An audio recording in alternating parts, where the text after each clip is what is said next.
Bueno, muy bien, está la diputada Fernanda Bácio. ¿Cómo te va, Fernanda? Gracias por estar. Es un machirulo Macri, ya voy con Héctor Recalde, lo tengo en el móvil también. ¿Es un machirulo Macri o no? Evidentemente, sí. No es la primera expresión que deja traslucir la misoginia, ¿no? Del presidente. Más allá de que después se lo medite o alguien le señale que efectivamente estuvo políticamente incorrecto y se retracte, pero me parece que en esos pequeños raptos que tiene de espontaneidad, sí, porque generalmente está coachado y está todo muy preparado y muy guionado lo que dice el presidente, pero cuando tiene algún rapto de espontaneidad, fíjate lo que sucede, generalmente derrapa, y sí, eso me parece que lo que muestra es su pensamiento más esencial, ¿no? Que es el que no está prefabricado, sino lo que le sale de sus convicciones más íntimas. ¿Vos decís que hizo lo mismo el lunes 12 de agosto, después de las elecciones, cuando le echó el culpa a la gente por cómo había votado? Absolutamente, absolutamente, ¿sí? Así es. Bueno, y ahora de alguna manera también están echando las culpas afuera por el tema del endeudamiento. Es la práctica recurrente del presidente y del gobierno en general, ¿no? De no hacerse cargo. La verdad que las mujeres son mejores administradoras, efectivamente, en nuestras casas, pero además, en general, ¿no? Porque tampoco vamos a generalizar. ¿Cuántas ministras de Economía tuvimos? Y también los gobiernos peronistas históricamente dan muestras de ser mucho mejores administradores que los neoliberales, que siempre nos dejan endeudados hasta la coronilla, en default, y con situaciones de profundas calamidades sociales. Bueno, el único gobierno liberal que tuvimos fue el de Menem, que era peronista también. Menem, neoliberal, sí, la dictadura cívico-militar, neoliberal, y ahora tenemos la tercera ola con el gobierno de Mauricio Macri. Sí. Ahora te reías, Fernanda, ¿por qué te reías? No, me reía por lo que... Primero me sonreía porque me causaba ternura lo que contaba Héctor, pero después me reía por el comentario. La verdad que la verdad no te lo imaginás a Macri, ¿no? Cambiando pañales, es una imagen un poco rara, digamos. No, yo sabes lo que me acordé, por ejemplo, en momentos de espontaneidad del presidente, esa imagen que recorrió, no sé si fue en una de estas marchas que están haciendo de la gira despedida ahora o fue en un acto, digamos, cuando fueron sus seguidores que hicieron un acto ahí, que sacaron las vallas de la Plaza de Mayo, el 24 de agosto, el 24 de agosto, ahí, Casa Rosada, la que convocó Brandoni. Que estaba con su esposa, con Juliana Aguada, y su esposa estaba con una bandera, y de pronto lo captaron las imágenes en video, que le da un golpe a su esposa para que, no sé lo que estaba haciendo, que algo no le gustó, y digamos que la mandó a callar. Digo, esas cosas espontáneas son las que me parece que lo pintan al presidente, ¿no? La pregunta que le haría...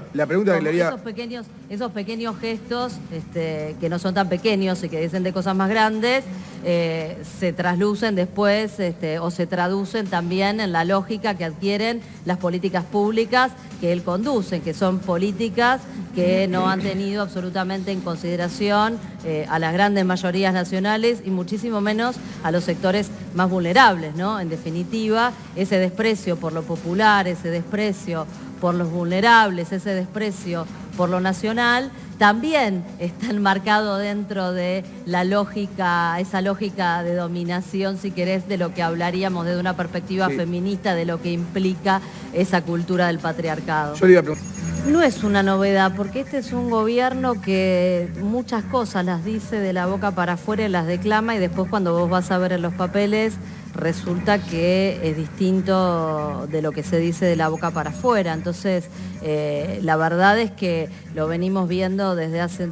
Pero desde que asumió este gobierno, pensemos, ¿no? Prat Gay, la grasa militante, toda esta cosa horrorosa, además de persecución en contra de trabajadores del Estado, que por supuesto muchos de ellos ni cerca estaban de ser militantes, y si eran militantes políticos, gracias a Dios vivimos en una democracia, no tenía nada que ver. Pero te quiero decir que desde ese momento que empezaron con esa retórica de achicar el Estado, y echaron a un montón de trabajadores, muchos con larga trayectoria, con preparación y demás, y a continuación, una vez que echaban a los trabajadores, ¿qué hacían? Incorporaban a personal político vinculado a los funcionarios que estaban en las diferentes áreas. Lo que pasa ahora no es diferente. Lo que sucede es que, bueno, están en retirada, entonces se están haciendo efectivos los nombramientos para de alguna manera sostener una cierta cooptación del Estado con cuadros liberales que ellos aspiran a dejar en el gobierno, con salarios además muy siderales en algunos casos y muy alejados, y esto me parece que es un punto de lo preocupante de la situación, muy alejados de lo que es el salario promedio de los trabajadores del Estado, a los que, recordemos, este gobierno no ha cesado a lo largo de todos sus años de mandato de recortarles drásticamente los salarios a esos trabajadores. Ahora, yo me pregunto por qué, por ejemplo, ¿no?, en el debate no se habló del tema inflación. Casi ninguno de los candidatos planteó uno de los temas que hoy más preocupa, según las encuestas, ¿no?, el tema que más preocupa y afecta a la población, que es la inflación, y ningún candidato habló sobre el tema.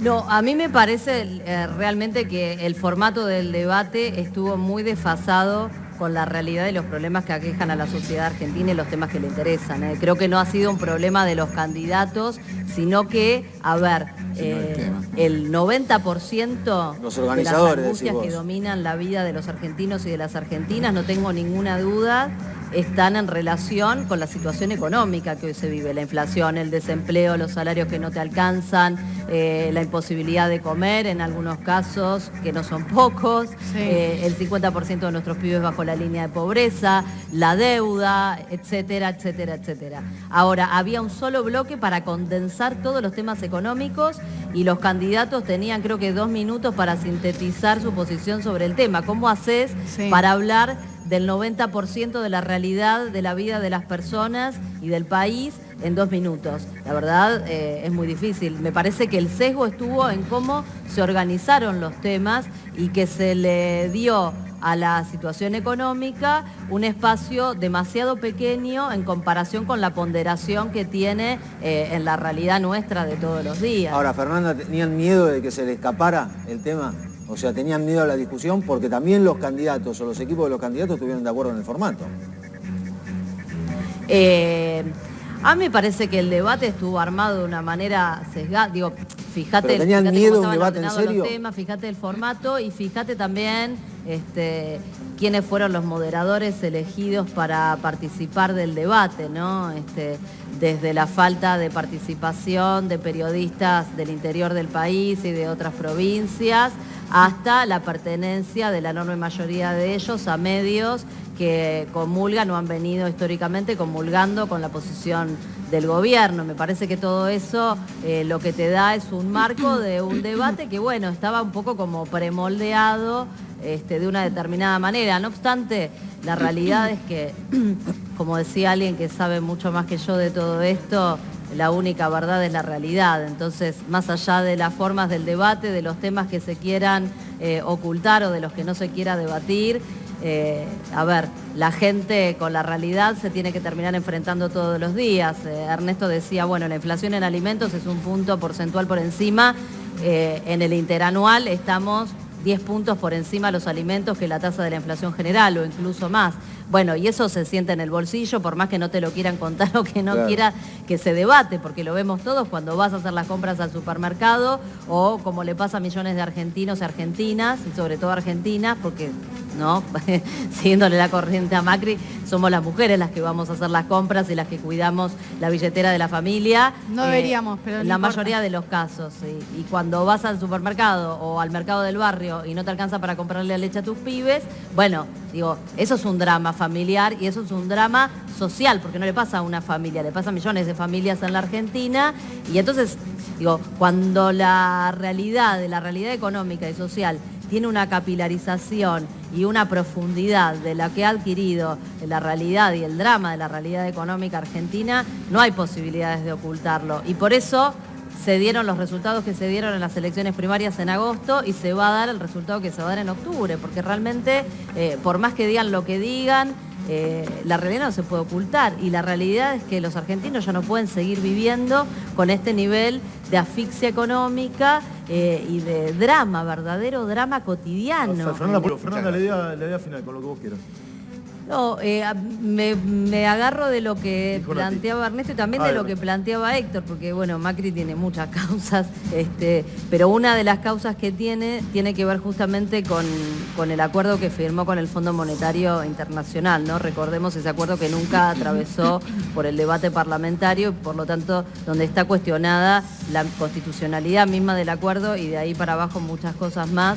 Y la verdad es que si la justicia, si el Poder Judicial en la Argentina pudiera, en una de esas causas, yo soy la que la presenté, también presentamos en su momento un amparo antes de que se firme el acuerdo, con tal vez un poco ingenuamente la pretensión de poder parar eso y no llegar al desastre al que hoy llegamos, pero creo realmente que la actuación de ese otro poder del Estado, que es el Poder Judicial, adquiere una enorme valía, y qué importante sería para el conjunto de la sociedad argentina y para nuestra historia, ¿no? Poder empezar a escribir un capítulo diferente después de todo lo que pasamos con la dictadura y con todo lo que siguió en materia de historia de la deuda en las décadas que traemos de esta democracia joven, democracia recuperada, y qué lindo sería empezar un nuevo capítulo de nuestra historia donde los delitos económicos